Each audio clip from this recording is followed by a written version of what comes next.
네, 이화영 전 경기부지사의 연어 술파티 주장이 위증이라는 1심 선고를 놓고 정치권에서 공방이 이어지고 있습니다. 관련 내용 포함한 정치권 이슈들 짚어보겠습니다. 오늘은 차재원 부산가톨릭대 특임교수, 이종근 시사평론가와 함께합니다. 안녕하십니까? 안녕하세요. 네. 자, 이번 사건 국민참여재판으로 진행됐는데요. 열흘 동안 이어지면서 역대 최장 기록을 세웠습니다. 핵심 쟁점은 진술 조작을 위한 연어 술파티가 있었다는 이 전 부지사의 진술이 위증인가 아닌가 하는 부분이었는데 배심원단은 4대3으로 이제 유죄라고 판단을 했잖아요. 이번 판단 어떻게 보십니까? 일단 세 가지 관점에서 볼 필요가 있지 예. 않나 생각이 듭니다. 일단 뭐 연어 술파티의 의혹이 제기된 것이 2년 2개월 전인데요. 그 이후에 처음으로 사법적 판단이 나왔는데 그것이 일단 위정으로 판결됐다. 예. 이 부분에 대해서는 상당히 이 주장을 제기해왔던 민주당 입장에서는 상당히 아픈 대목이 될 수밖에 없다. 무엇보다 더 큰 아픈 대목이라는 것은 아까 우리 앵커께서 말씀하셨습니다만 최장 기간의 국민참여재판에 의해서 위정 판결이 났다는 겁니다. 예. 그러니까 이 국민참여재판의 배심원단은 일반 국민들이 참여하는 것이잖아요. 뭐 거기서 7명의 배심원단 중에서 4대3으로 의견이 나눠지긴 했다고는 하지만 일단 다수결에 의하면 일단 위정으로 그러니까 이 판명이 났다는 것 자체가 국민의 눈높이에서 봤을 때는 위정이라는 것이죠. 예. 그리고 또 하나는 이 사실 연어술 파티 의혹이 이 지금 여건이 추진해 왔던 이 조작기소특검법의 하나의 근거였는데 그 근거가 흔들릴 수밖에 없다는 그런 측면에서 본다고 한다면 이번 판결은 그동안 이 지금 이 조작기소특검을 강하게 추진해 왔던 정부 여당의 입장에서는 상당히 정치적인 하나의 장애가 되지 않을까라는 생각이 듭니다. 네, 그런데 앞서 대검 감찰위에서는 검찰 조사실에 술이 반입된 거는 인정한다는 취지의 결론을 내렸었잖아요. 굉장히 네네. 다른 결과가 나왔는데 이건 어떻게 이해를 하면 될까요? 네. 그런데 그 대검 그 조사위가 밝힌 것은 술이 반입됐다는 것이지 예. 그 술이 특정한 그런 그 조사 과정에서 어떻게 쓰였다라고까지는 결론을 못 내렸습니다. 이를테면 YTN에 지금 술이 반입됐습니다. 술이 1층에서 반입됐는데 지금 음주 방송을 했다까지 가려면 상당한 과정이 있어야 되잖아요. 네. 몇 층으로 이 술이 갔고 몇 시에 어떤 사람들과 함께 어떤 자리에서 이 술이 쓰였다, 어떤 용도로 쓰였다까지 확정이 돼야 뭐 음주 방송이라는 어쨌든 추정을 할 수 있잖아요. 그런데 반입만 예를 들어서 지금 조사위에서 얘기했단 말이죠. 그러면 이것이 배치되는 것은 아니다. 단순히 술이 반입됐다고 해서 이 이화영 부지사에 대한 조사의 회유의 어떤 목적으로 쓰였다가 성립되지 않는다는 것이고 네. 가장 결정적으로 이번에 이런 판결이 나오게 된 건 순수하게 정치적인 어떤 프레임 말고 사실관계만 다퉜던 것 같아요. 가장 중요한 게 지금 계속 제가 강조하지만 증언. 일관성이 있었느냐. 그런데 저희가 2년 동안 이 논쟁을 지켜보면서 계속 의문이 들었던 건 왜 이화영 부지사는 특정하지 못하는가. 날짜를 몇 번씩이나 바꿨고 그다음에 시간대도 몇 번씩이나 바꿨고 또 술의 인지 여부도 몇 번씩이나 바꿨어요. 그러니까 배심원들이 보기에 진술에 일관성이 없구나. 거꾸로 이쪽 그러니까 교도관이라든지 혹은 당시의 검사라든지 결정적으로 당시 사건을 수임한 변호사라든지 이런 상대 측 그 증언들은 일관성 있게 술이 당시에 없었다라고 증언을 했거든요. 예. 그렇기 때문에 민주당 진영에서 계속 이 술자리와 관련된 정치적 프레임을 2년 동안 계속 주장해 왔으나 그게 일반적인 어떤 국민의 눈높이에 맞지 않았다라는 결론이 나온 것 같습니다. 네, 이화영 전 부지사 위증 외에 다른 두 가지 혐의가 또 있었죠. 정치자금법 위반은 무죄, 그리고 대북 지원 직권남용 혐의는 기소 자체가 무효로 공소 기각 처리가 됐습니다. 이건 어떻게 또 이해를 아무래도 하십니까? 이 부분은 그러니까 검찰의 초법적 공소권 남용이라는 부분에 대해서 사법부가 제동을 건 거잖아요. 그것은 어떻게 보면 지금 이 정부 여당이 추진하고 있는 검찰 개혁의 필요성을 뒷받침해주는 한 대목이 아닐까라는 생각이 듭니다. 예. 일단 뭐 지금 쪼개기 후원을 통해서 정치 자금을 그러니까 지금 이게 쌍방울이 그러니까 당시 이재명 경기도지사의 그러니까 대선 과정에서 지원을 했다는 부분에 대해서 공모를 했다고 경찰은 기소를 했지만 이것을 그러니까 재판부가 직권으로 공소기각을 했거든요. 그런 걸 본다고 한다면 상당히 그러니까 검찰이 무리한 수사를 했다는 것이고 무엇보다도 쪼개기 기소 관행이라는 부분에 대해서 이 제동을 걸었다. 직권남용에 의해서 지금 그러니까 지금 뭡니까 직권남용 혐의로 쪼개기 혐의로 그러니까 지금 경기도에 있는 국장을 먼저 기소를 하고 그걸 바탕으로 해서 이화영 정부지사를 기소하는 그런 식의 무리한 사법 절차에 대해서 법원이 제동을 걸었다는 측면에서는 이 부분에 대해서는 상당히 여권의 입장에서는 우리가 검찰 개혁을 추진하고 있는 것이 정당성이 입증이 됐다. 바로 이 때문에 어제 이 지금 조작 기소 특검을 추진하고 있는 민주당의 의원들이 공개 기자회견을 통해서 반드시 조작 기소 특검이 필요하다고 이야기를 하면서 그 근거로 내세운 것이 바로 이 부분이거든요. 예. 이 부분은 상당히 아마 검찰의 입장에서는 좀 아픈 대목이 아닐까라는 생각이 듭니다. 네.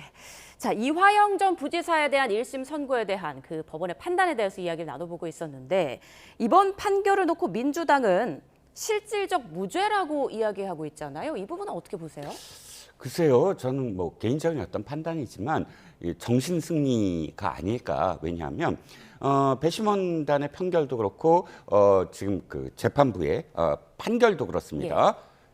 지금 위증과 관련돼서 4개월의 실형을 지금 선고를 했어요. 집행유예도 아니고 완전히 실형을 선고했습니다. 그런데 실형이 선고된 판결을 두고 실질적인 무죄다라고 이야기할 수 있는 건 전 뭐 이해가 안 가거든요. 근데 이해하려고 만약에 노력을 한다면 2년 동안 민주당이 주장해 왔던 그러니까 가장 지금 핵심적인 부분이 이화영 부지사가 이재명 시장, 그러니까 경기도지사에게 보고를 했다 안 했다에 대한 그 진술, 그것을 탄핵하는 부분이거든요. 그 진술이 회유에 의해서 조작됐다라는 것인데.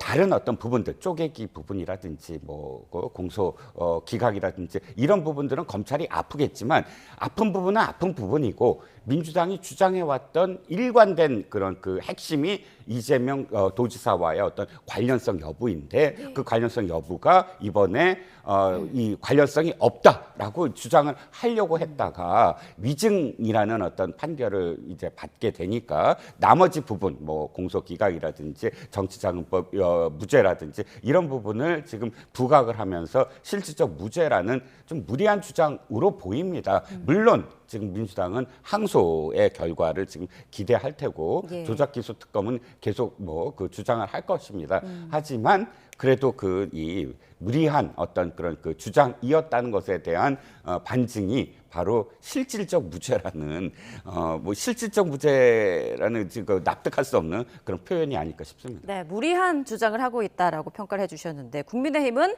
광란의 조작 파티였다면서 민주당의 사과를 촉구하고 있습니다. 이번 판결이 앞으로 정치권에 어떻게까지 좀 파장을 불러올까요? 일단 뭐 지금 뭐 민주당이 추진하고 있는 그 조작 기소 특검법은 아마 그대로 추진할 뜻을 어제 밝혔습니다. 예. 앞서 제가 말씀드렸습니다만 한병도 원내대표도 그렇고 그리고 지금 조작 기소 특검법을 강하게 발의했던 의원들도 지금 계속적으로 하겠다.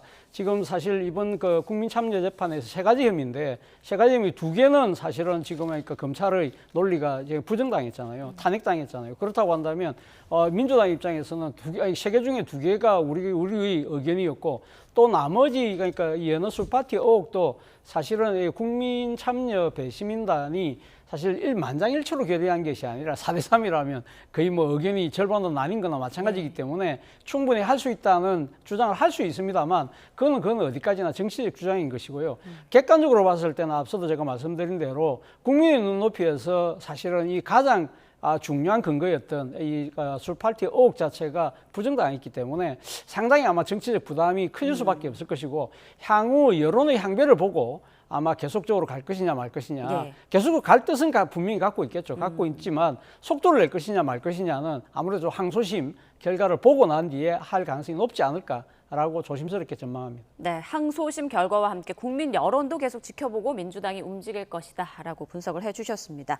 자, 이번에는 당권 경쟁에 돌입한 정치권 상황 보겠습니다. 이제 민주당의 선거 당선자 워크숍에서 차기 당권 경쟁자로 꼽히는 김민석 총리와 정청래 당대표가 만났는데요.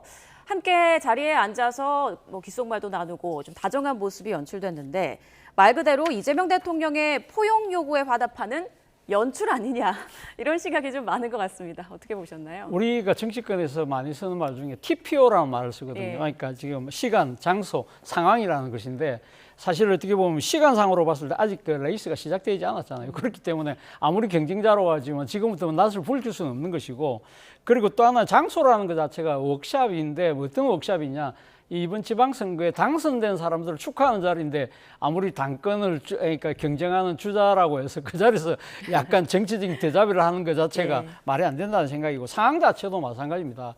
상황 자체도 지금 대통령님께서 이번에 귀국을 해서 사실은 이게 당정 간의 상당히 긴밀한 호흡을 이야기하고 원팀을 이야기한 상황에서 사실은 당권 주자 두 사람이 상당히 좀 보성스러운 사나운 그런 모습을 연출하기가 쉽지 않다는 것이죠. 그렇기 때문에 어쨌든 지금 당정의 양대 핵심 축이잖아요. 그렇다고 한다면 두 사람 다 모두 공이 이야기하는 이재명 정부의 성공이거든요. 그 성공이라는 그 목표 하나는 같기 때문에 일단은 뭐 지금 아주 화기애애한 모습을 연출했습니다만, 본격적인 레이스에 들어간다고 하면 또 이 정치 오래 하신 분들의 나름대로의 그걸 또 일종의 뭐랄까 자기 나름대로의 기질을 발휘하면서 경쟁의 양상을 보이지 않을까 하는 생각이 듭니다. 자, 그런데 어제 겉으로는 화기애애했는데 두 사람이 입으로 내뱉은 메시지에는 뼈가 있다라는 분석이 나옵니다. 정청래 대표는 당선인들에게 히말라야 산맥 같은 당이 있어서 당선될 수 있었다라고 강조를 했고, 김민석 총리는 대통령이 흔들리면 무슨 일을 하겠냐라면서 이제 대통령 중심을 강조했는데 이 부분 어떻게 해석하세요? 일단 이게 핵심일 것 같아요. 예. 본 마음이겠죠. 자, 당대표 입장에서는 당선인들에게 하는 말이니까 당신들의 어떤 당선은 바로 내가 잘해서다.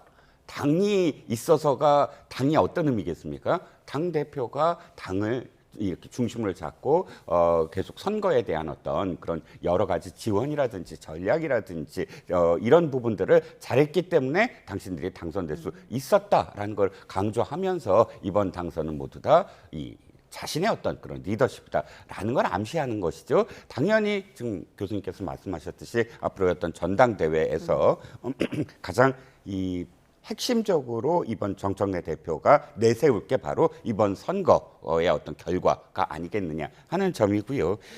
김민석 총리가 지금 주장하는 바는 바로 이런 것 같아요. 내가 독자 세력이 아니다.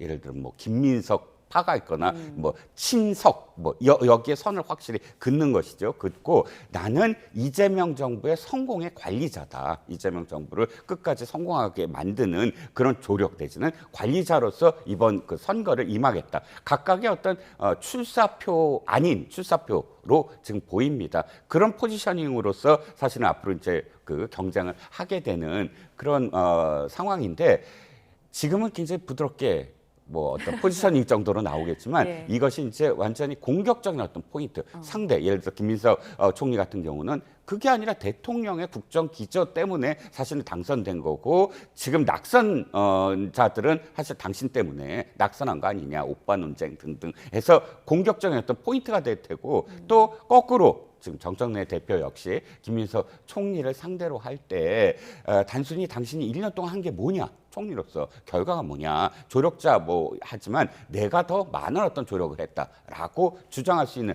각각의 공격의 포인트가 되지 않을까 싶습니다. 지금은 폭풍전야 상황이다라고 두 분 모두 이제 해석을 하고 계신데, 자, 정청래 대표는 이번 주 수요일을 전후해서 사퇴 의사를 밝히고 연임에 도전할 것이다라는 분석이 나오고 있습니다. 그럼 정청래, 김민석, 송영길 이렇게 3파전이 되는 걸까요? 일단 뭐 지금 양상은 3파전 가능성이 높지 않을까 하는 생각이 듭니다만, 예. 앞서 제가 말씀드린 대로 지금 이제 당정의 양대 축이라고 할 수 있는 김민석 총리, 그리고 또 그러니까 지금 정청래 대표, 여기다가 이번 사실 그러니까 지방선거와 함께 실시됐던 국회의원 재보선에서 당선돼서 복당한 사실 송영길 그러니까 의원의 입장에서도 자신도 충분히 도전자 내밀 수 있다고 판단을 하고 있는 것 같아요. 예. 문제는 지금 정청래 대표와 이 지금 반대편에 있는 김민석, 그리고 이제 송영길 이 두 사람의 포지션으로 봤을 때는 결국 두 사람은 가행감 3파전 그대로 갈 것이냐, 한 명이 그게 물러서지 물러설 않을 것이냐, 예. 이게 이제 가장 중요한 대목인데 일단 송영길 의원의 입장에서는 자신이 레이스를 조금 늦게 시작한다 하더라도 충분히 이길 수 있다고 판단하는 것 같아요. 앞서 우리 대담하기 전에 나왔던 리포터에도 보면 인터뷰에서 그런 말을 하잖아요. 강주에서 내가 가장 높게 놓은다.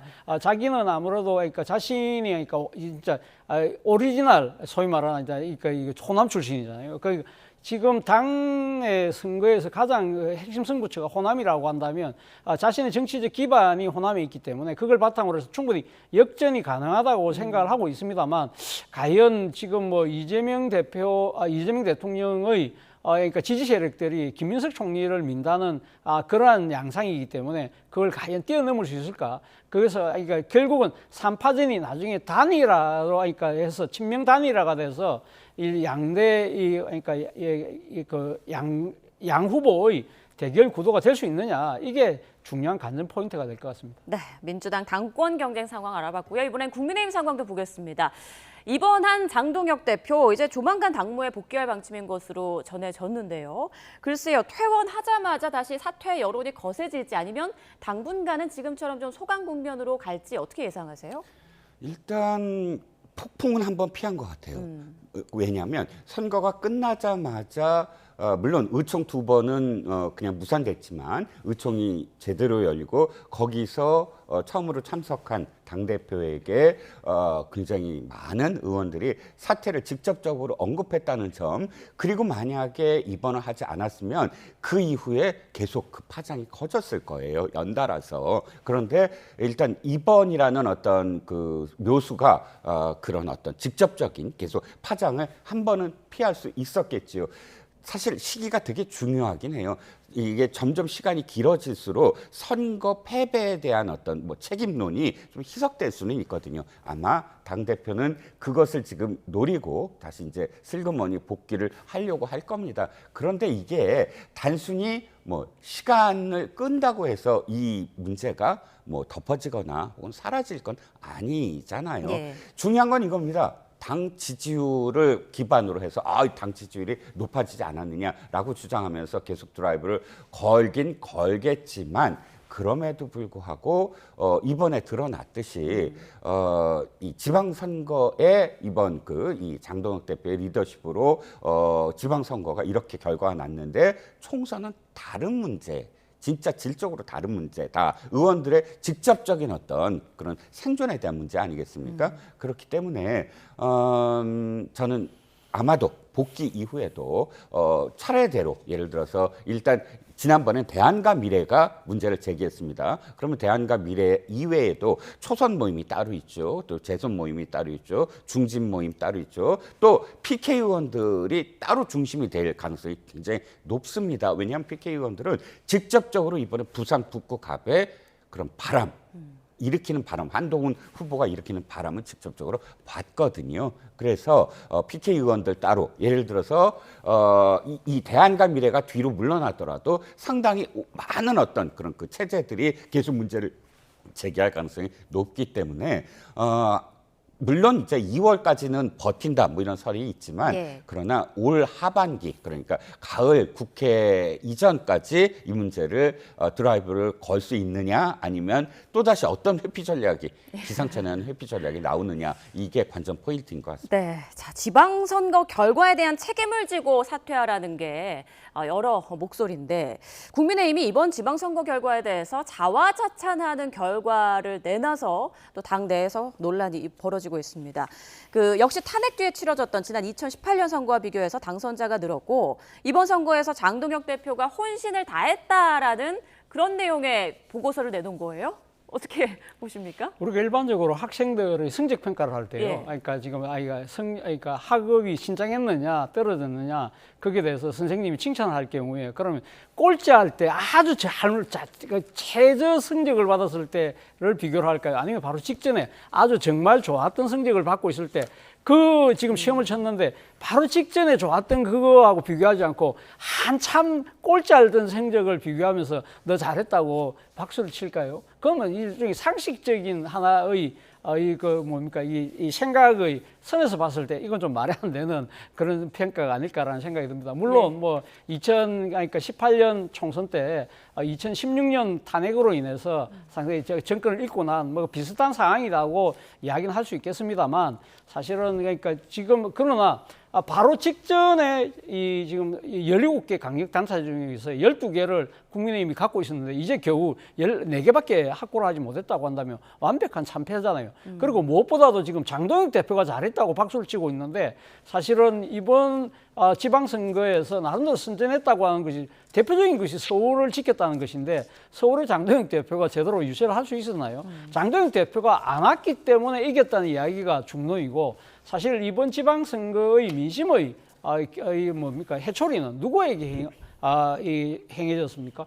결국은 지금 국민의힘 그 중에서도 이 시대착오적이고 몰염체적인 일종의 리더십을 보였던 장동혁 대표 체제에 대한 엄중한 민심의 해초리였거든요. 그런 걸 생각을 한다고 한다면 어제 나왔던 보고서는 정말 국민의 눈높이 이는 뭐 지금커녕 국민을 안중에도 없는 그런 식의 사고를 보여준 것이 아닐까라는 생각이 듭니다. 글쎄요. 그런데 정정식 원내대표도 보고를 못 받았다고 하고 의원들의 의견이 충분히 좀 반영되지 않은 것 같다라는 취지로 말을 하기도 했습니다. 원내대표도 모르는 내용을 이렇게 공식적으로 공개한다는 게 좀 이해가 안 가는데요. 그렇죠. 일단 저는 지도부가 모르는 그런 보고서는 있을 수가 없다고 생각을 합니다. 왜냐하면 그 보고서를 갑작스럽게 당직자들이 스스로 만들어내는 구조가 아니거든요. 보고서 물론 선거 끝나면 당연히 뭐 백서든 보고서든 만드는 건 늘 관례적이지만 그러나 타이밍이 되게 중요해요. 언제 만들고 어떻게 이거를